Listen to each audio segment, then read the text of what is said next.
Hey everyone, and welcome to Forge College. I'm absolutely pumped to be your guide for today's explainer, where we're going to dive deep into the Web3 plumbing that makes Solana NFTs tick. If you're joining us from the Ethereum ecosystem, well, you're probably pretty familiar with ERC-721, and let's be honest, maybe a little traumatized by the gas fees, right? But don't worry, today we're mapping your hard-earned knowledge directly onto Solana without the headache. We're talking Metaplex NFTs, metadata, and how to seamlessly transition your mental framework from EVM over to SVM. Let's get into it. Okay, so here's our game plan for today. We'll start with an intro to Metaplex NFTs, then unbundle the ERC-721. After that, we'll hit 3 mental models, dive into royalties and collections, look at transfers and data persistence, and wrap it all up with some next steps. All right, Section 1, Intro to Metaplex NFTs. So, calling back to our previous lesson on the SPL token program, you might remember that a mint defines the token, and the associated token account, or ATA, holds the balance. But an NFT isn't just a balance, it's got art, it's got a name, a soul. Enter the Metaplex Metadata program. This is a brilliant little on-chain anchor in Solana. It solves the massive headache of storing bulky data on-chain. On Ethereum, things can get pretty tangled up. But Metaplex? It acts as this highly efficient programmatic pointer. It stores a really compact set of attributes directly on-chain, and those just point to off-chain JSON manifests hosted on, say, IPFS or Arweave. Honestly, say goodbye to stuffing gigabytes of JPEG data into an on-chain smart contract. I mean, that's like trying to fit a couch into a compact car. Moving right along to Section 2, Unbundling the ERC-721. It is officially time for the great unbundling, where we completely tear apart that monolithic Ethereum smart contract you know and love. Instead of stuffing absolutely everything into one chunky box, like the ERC-721 standard does, bundling identity, ownership, and metadata all together, Solana takes a different approach. It organizes data into sleek, specialized compartments.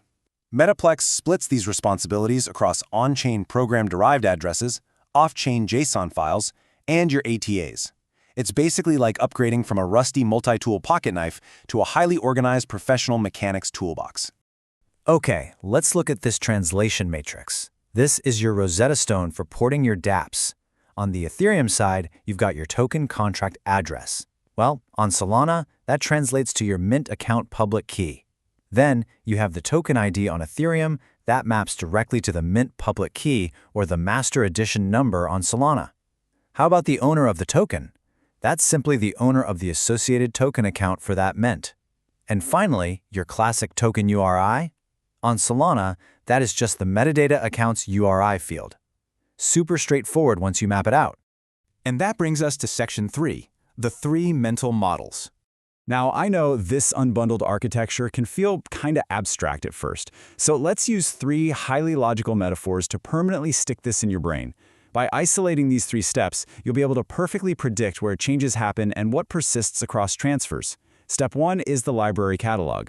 This is the metadata account. It stores the title and a pointer to where the asset actually lives. Step 2 is the certificate of authenticity, which handles creators and royalties. Just think of it as a signed document proving exactly who made the piece. And step 3 is the ownership box, the SPL mint and ATA.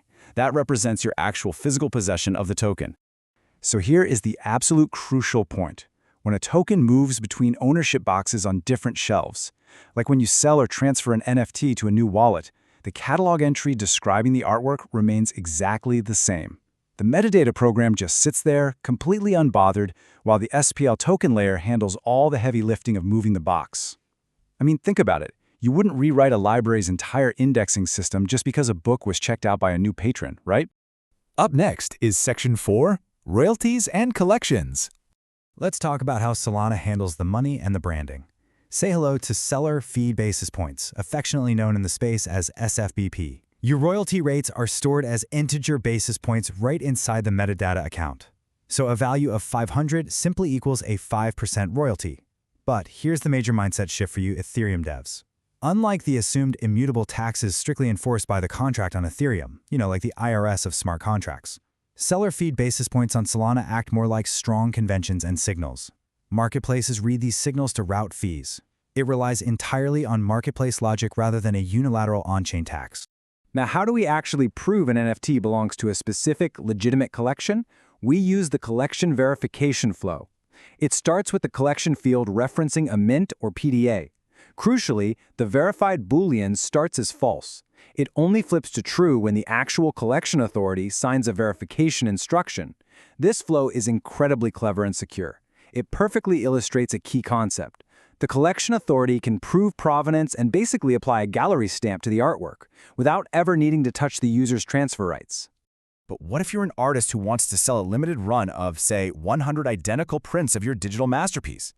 That is where the Master Edition comes in. It's an additional program-derived address that references the original metadata, and it governs exactly how many numbered, limited edition prints can be derived from that single master. If you want to limit the supply of your digital art prints while perfectly preserving the cryptographic linkage straight back to the original, well, the Master Edition PDA is absolutely your best friend. All right, moving into Section 5, Transfers and Data Persistence. So, we've minted our limited edition prints, we've set up our metadata, and we've verified our collection. Awesome. But when you actually send that NFT to a buyer, what happens? It's an incredibly lightweight operation. The token simply moves from the seller's associated token account to the buyer's ATA, and that's literally it. The SPL mint remains totally unchanged. The metadata PDA remains perfectly intact, and the off-chain JSON URI still resolves exactly as it did before. Remember, the transfer is strictly an SPL token layer operation. The metadata program just grabs some popcorn and watches the box change hands. This brings us to a really interesting quirk. Why does metadata sometimes outlive ownership? Well, it's all because of this unbundled architecture. This separation perfectly explains why a block explorer or marketplace must consult both the token's persistent metadata to know what the object actually is and the current ATA owner to know who currently holds it. You need both to get the full, accurate picture. One tells you the identity, and the other tells you the location. Finally, Section 6, Conclusion and Next Steps. We have covered a ton of ground today, transitioning your brain over to SVM architecture. Let's do a quick review of our pristine blueprints before we close up shop. Here are your 3 core porting principles. Number 1, separate identity from ownership. The metadata is the identity, the ATA is the ownership. Number 2, treat royalties as declarative marketplace signals, not hard-coded taxes. And number 3, view collection verification as an authority-driven provenance stamp that proves authenticity without ever revoking holder rights. If you keep these responsibilities strictly organized in your head, it's going to completely eliminate the friction when porting your dApps from ERC-721 to Solana. Now that you have this whole conceptual framework, it is time to put it to use. Before our next lesson, where we'll cover comparing token models, swaps, and wrap tokens, I highly encourage you to get your hands dirty. Go practice inspecting some real NFT metadata on a Solana block explorer.